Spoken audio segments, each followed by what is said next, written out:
ವಿತ್ತು. ಆ ಗ್ರಾಮದಲ್ಲಿ ಇಬ್ಬರು ಸ್ನೇಹಿತರಿದ್ದರು. ಗೋಪಾಲ್ ಯಾವಾಗಲೂ ನಿಷ್ಠತೆಯಿಂದ ಕೆಲಸವನ್ನು ಮಾಡುತ್ತಿದ್ದನು. ಆದರೆ ರವಿ ಯಾವಾಗಲೂ ಸೋಮಾರಿತನದಿಂದ ಕೆಲಸವನ್ನು ಹಾಗೆ ಉಳಿಸಿಕೊಳ್ಳುತ್ತಿದ್ದನು. ಇವರಿಬ್ಬರು ಸ್ನೇಹಿತರು ಮಧುಪುರ ರಾಜನ ಮನೆಯಲ್ಲಿ ಇರುತ್ತಿದ್ದರು. ಗೋಪಾಲ್ ಹೊಲದಲ್ಲಿ ಕೆಲಸವನ್ನು ಮಾಡುತ್ತಿದ್ದನು.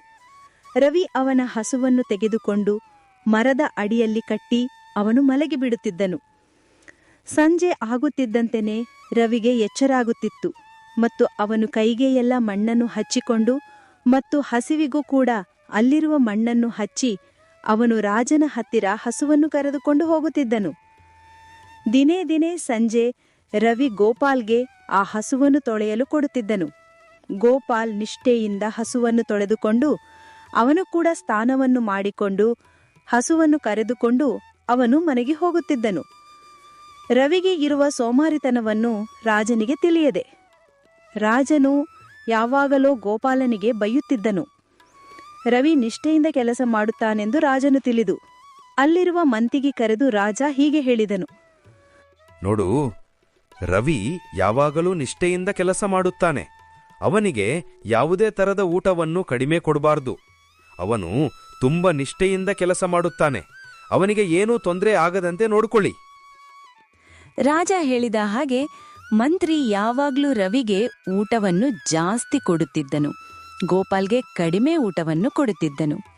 ಇದನ್ನು ನೋಡಿದ ಗೋಪಾಲರಿಗೆ ತುಂಬ ಬೇಸರವಾಗುತ್ತಿತ್ತು. ಯಾವಾಗ್ಲೂ ಗೋಪಾಲ ಅರ್ಧ ಹೊಟ್ಟೆಯೊಂದನೇ ಊಟದಿಂದ ಎದ್ದು ಬಿಡುತ್ತಿದ್ದನು. ರವಿ ಯಾವಾಗ್ಲೂ ಹೊಟ್ಟೆ ತುಂಬ ಊಟ ಮಾಡಿ ತಾಟಿನಲ್ಲಿ ಅನ್ನವನ್ನು ಬಿಡುತ್ತಿದ್ದನು. ಇದನ್ನು ನೋಡಿದ ಗೋಪಾಲ್ ಮನಸ್ಸಿನಲ್ಲಿ ಹೀಗೆ ಅಂದುಕೊಳ್ಳುತ್ತಿದ್ದನು. ಅಯ್ಯೋ ದೇವರೇ, ಇದು ಯಾವ ರೀತಿಯ ನ್ಯಾಯ? ಹೊಲದಲ್ಲಿ ಕಷ್ಟಪಟ್ಟು ದುಡಿಯುವವನಿಗೆ ಹೊಟ್ಟೆಯ ಅರ್ಧದಷ್ಟು ಊಟವನ್ನು ಕೊಡುತ್ತಾರೆ. ಯಾವಾಗಲೂ ಹೊಲದಲ್ಲಿ ಮಲಗಿಕೊಳ್ಳುತ್ತಾನೆ. ಇವನಿಗೆ ಹೊಟ್ಟೆಯ ತುಂಬ ಊಟವನ್ನು ಹಾಕುತ್ತಾರೆ. ಇದು ಯಾವ ರೀತಿಯ ನ್ಯಾಯ? ಗೋಪಾಲ್ ಮನಸ್ಸಿನಲ್ಲಿ ಹೀಗೆ ಅಂದುಕೊಳ್ಳುವಾಗ ರವಿಗೆ ಅವನ ಮೇಲೆ ಸಂಶಯ ಬರುತ್ತದೆ. ಎಲ್ಲಿ ಇವನು ಹೋಗಿ ರಾಜನ ಬಳಿ ಎಲ್ಲಾ ವಿಷಯವನ್ನು ಹೇಳುತ್ತಾನೆ ಎಂದು. ಅಂದು ರಾತ್ರಿ ರವಿ ಗೋಪಾಲರಿಗೆ ಹೀಗೆ ಹೇಳುತ್ತಾನೆ. ಓಯ್ ಗೋಪಾಲ್, ನೋಡು, ಹೊಲದಲ್ಲಿ ನಡೆಯುವ ಯಾವುದೇ ವಿಷಯವನ್ನು ನೀನು ರಾಜನ ಹತ್ತಿರ ಹೇಳಬೇಡ. ನನ್ನ ವಿಷಯವನ್ನು ರಾಜನ ಹತ್ತಿರ ಹೇಳಿದರೆ ನೋಡು, ನಿನ್ನನ್ನು ನಾನು ಏನ್ ಮಾಡುತ್ತೇನೆ ಎಂದು. ಅಯ್ಯೋ ಅಯ್ಯೋ, ನಾನು ಹೇಳುವುದಿಲ್ಲ. ನಾನು ಅಂಥವನಲ್ಲ. ನಿನ್ನ ವಿಷಯವನ್ನು ನಾನು ಏಕೆ ರಾಜನ ಬಳಿ ಹೇಳಲಿ? ಆದರೆ ರವಿ, ಕೇಳು, ಸತ್ಯ ಯಾವಾಗಲೂ ತಡವಾಗಿಯೇ ಗೊತ್ತಾಗುತ್ತೆ. ಗೊತ್ತು. ನನಗೆ ಯಾವ ಕೆಲಸವನ್ನು ಮಾಡಬೇಕು, ಯಾವ ಕೆಲಸವನ್ನು ಮಾಡಬಾರದು ಎಂದು ನನಗೆ ನೀನು ಹೇಳುವುದು ಬೇಡ.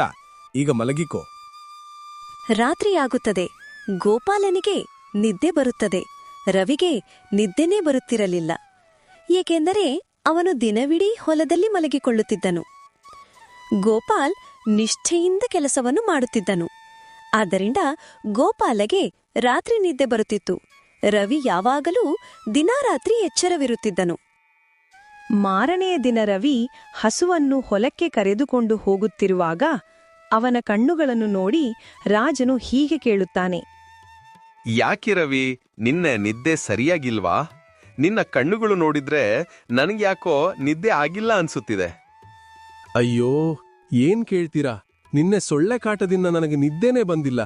ತುಂಬಾ ಸೊಳ್ಳೆಗಳಿರ್ತವೆ. ಅಂದಿನಿಂದ ರಾಜ ಅವರ ಅರಮನೆಯಲ್ಲಿಯೇ ಒಂದು ಜಾಗವನ್ನು ರವಿಗೆ ಮಲಗಿಕೊಳ್ಳಲು ಕೊಡುತ್ತಾರೆ. ಆಗ ರವಿಗೆ ತುಂಬಾ ಸಂತೋಷವಾಗುತ್ತದೆ.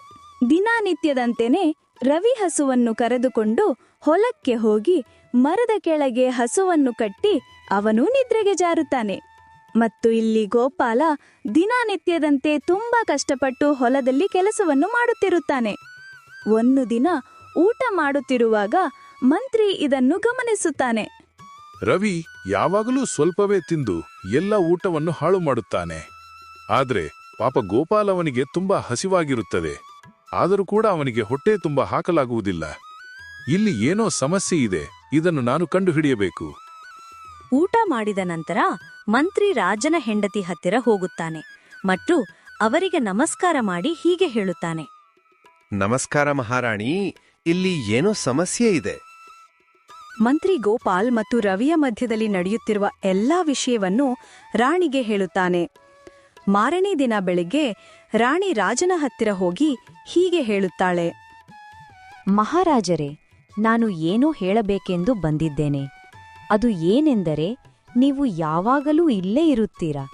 ಸ್ವಲ್ಪ ಹೊರಗಡೆ ಹೋಗಿ ನಿಮ್ಮ ಕೆಲಸಗಾರರು ಕೆಲಸ ಮಾಡುತ್ತಿದ್ದಾರೋ ಇಲ್ಲವೆಂದು ತಿಳಿದುಕೊಳ್ಳುವುದು ಉತ್ತಮ ಅನ್ನಿಸುತ್ತದೆ.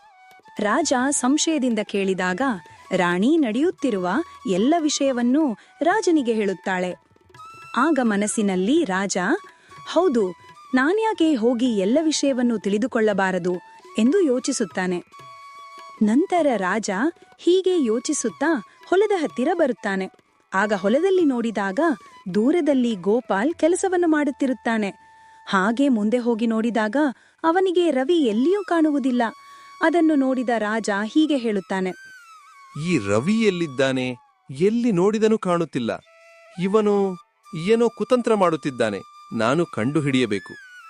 ಆಗ ರಾಜರು ಗಿಡದ ಹತ್ತಿರ ಹೋದಾಗ ಅಲ್ಲಿ ರವಿಯು ಆಕಳನ್ನು ಮರದ ಕೆಳಗೆ ಕಟ್ಟಿ ಅವನು ನಿದ್ರೆಯನ್ನು ಮಾಡುತ್ತಿರುವುದನ್ನು ನೋಡುತ್ತಾನೆ.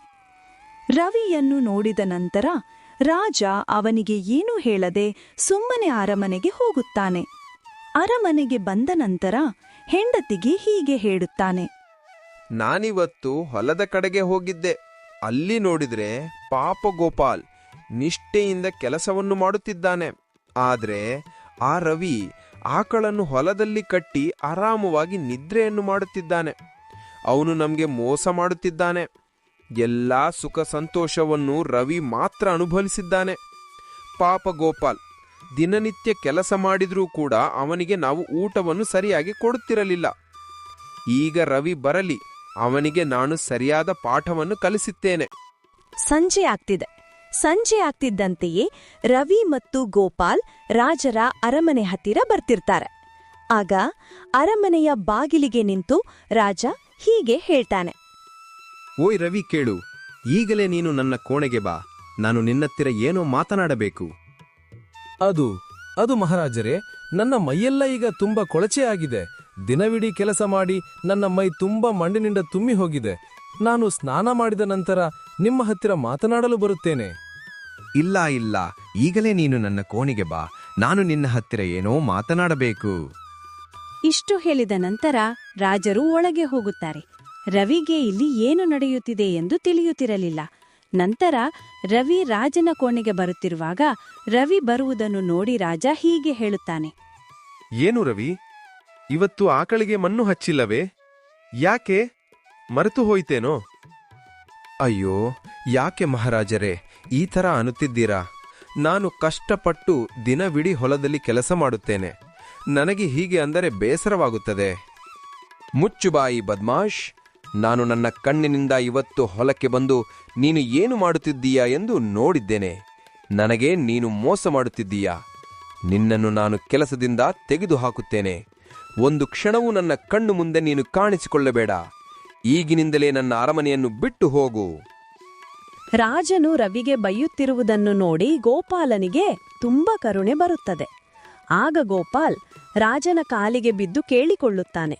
ಮಹಾರಾಜರೇ, ಇವನನ್ನು ಕ್ಷಮಿಸಿಬಿಡಿ.